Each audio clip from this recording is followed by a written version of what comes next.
We got a GE top load washer. Customer complaint is loud grinding noise.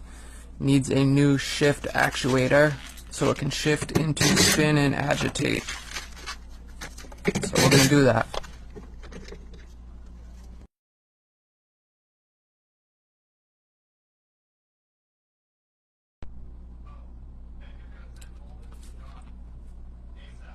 Just got to plug that harness back in, put the belt back on, and put the cover on. After that, I ran some tests. Everything was good. Customer was happy to get their laundry done.